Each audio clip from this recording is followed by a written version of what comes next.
यहाँ अच्छी तरह से सब कुछ है। हाँ देखिए ये यहाँ के लोगों का जज्बा है अभिषेक, और छोटे छोटे बच्चे, और इन बच्चों में देशभक्ति जो है वो कूट कूट कर भरी हुई है। बेटा एक आप मुझे, मैंने सुना है कि आप देशभक्ति गाना बहुत अच्छा सुनाते हो, मुझे सुनाओगे? देश दे रहा देश मेरा।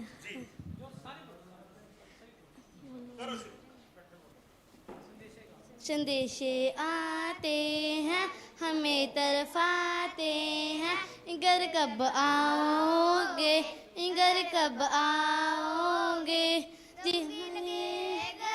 सोना सोना है। संदेशे आते हैं हमें तरफाते हैं, दरअसल आपको बताऊं अभिषेक, ये इन बच्चों को यहाँ, क्योंकि हम हर समय जो है बॉर्डर पे रहते हैं सेना के साथ, बीएसएफ के साथ, ऐसे में इन बच्चों को वो जो सिखलाई है बीएसएफ की, वो सेना की देशभक्ति जो है वो रग रग में बसी हुई है, और इसलिए इतने बॉर्डर के पास रहने के बावजूद इन लोगों को डर नहीं लगता।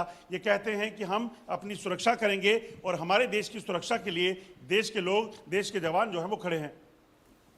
बिल्कुल राजा, बिल्कुल ठीक कहा आपने। जिस तरीके से लगातार इन तस्वीरों को हमने देखा और बच्चों के हौसले को भी हमने देखा, बच्चों के चेहरों पर शिकन नहीं है, वो किस तरीके से मॉक ड्रिल को फॉलो करते नजर आए। आपने जैसे ही 1 2 3 कहा, बच्चे तुरंत ही within a second desk के नीचे चले गए। ये दर्शाता कि किस तरीके से बच्चे लगातार प्रैक्टिस किए हुए हैं, किस तरीके से उनकी क्षमता जो है वो बढ़ गई है। लेकिन इस बीच अजय, एक सवाल आपसे यहां पर यह भी है कि अगर बात बैठक को लेकर की जाए, एक बड़ी बैठक यहां पर एमएचए में हुई और गृह मंत्री अमित शाह भी इस बैठक में मौजूद रहे, क्या कुछ दिशा निर्देश इस बैठक के बाद जारी किए गए? क्योंकि कहा जा रहा था एक एडवाइजरी जारी कर दी जाएगी इस बैठक के बाद, क्या वो एडवाइजरी जारी हुई? क्या कुछ कहा गया बैठक के बाद?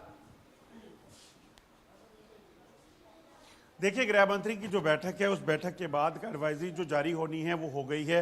इस चीज़ को अब देखा जा रहा है कि और क्या पहलू हैं।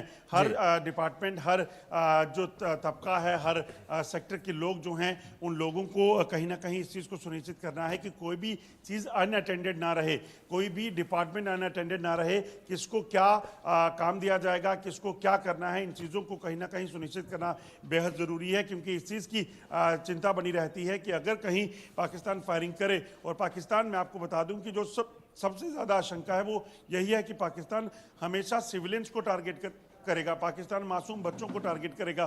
तो ऐसे में इन बच्चों के साथ साथ तमाम जो तबके हैं समाज के, तमाम जो डिपार्टमेंट हैं, उनको कहीं ना कहीं एड्रेस करना बेहद ज़रूरी है।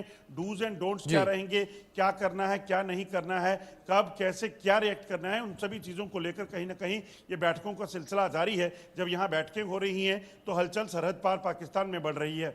बिल्कुल बिल्कुल ठीक कहा आपने कि जिस तरीके से यहाँ बैठकें हो रही हैं, हलचल पाकिस्तान में लगातार देखने को मिल रही है। आपसे रिक्वेस्ट करूंगा मैं अजय, आप प्लीज बने रहे मेरे साथ। इस बीच एक बड़ी खबर सामने आ रही है, उसका रुख कर लेते हैं अपने दर्शकों।